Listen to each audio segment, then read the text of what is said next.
5 years ago, a young British Muslim man took his own life after being outed as gay to his strictly religious family. Naz Mahmood had been in a relationship for 13 years before his family found out. Now, a foundation set up by his fiancée Matt is calling on parents from faith backgrounds to be out and proud supporters of their children. Naomi Iqbal has been speaking to him. Sunflowers remind Matt of Naz. They were his favourite. Matt regularly spends time here on a memorial bench for his fiancée. They met in their early 20s in a Birmingham club. It was love at first sight. In that moment, my life changed forever. He sat down, he asked me my name, and then the third question he asked was, "I'm a Muslim, is that going to be a problem?" What was your reaction to that?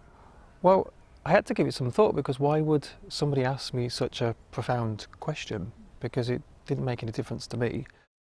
But it did to Naz's family, whose strict interpretation of Islam meant that their son kept his relationship with Matt a secret for 13 years.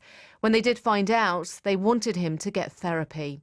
It meant that the thing that he cherished the most, the thing that was so important to him, which was his identity, the thing that he had to struggle to own and accept, they were basically saying the thing that was the most truthful about him, which was himself, had to be got rid of for him to be accepted. Naz was left distraught. Within days, he took his own life. Matt wants to make sure this never happens again.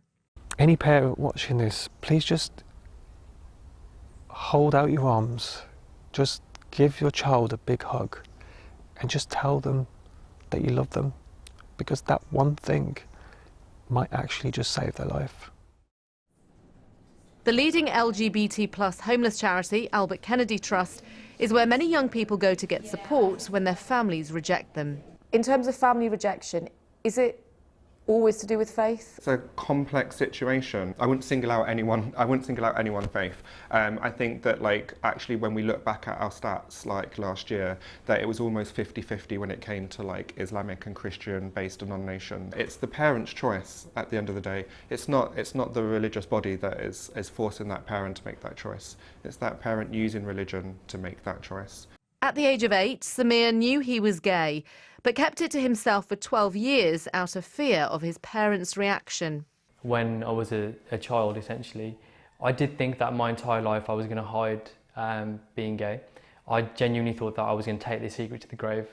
And then when you go to your religious community, everybody there is essentially saying negative things about, LGBT stuff as well. And they're quoting, the Koran, saying, it says you're going to go to hell.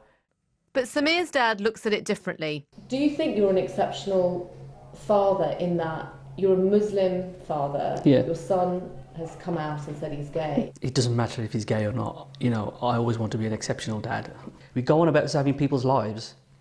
So I'm sure you could save somebody's life by saying, okay, you're Muslim and you're gay.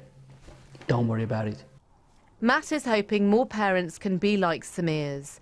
On the 5th anniversary of Naz's death, he's launching Out and Proud Parents' Day in order to honour Naz's legacy. Naomi Iqbal, BBC News. You're watching BBC World News. Now, it takes place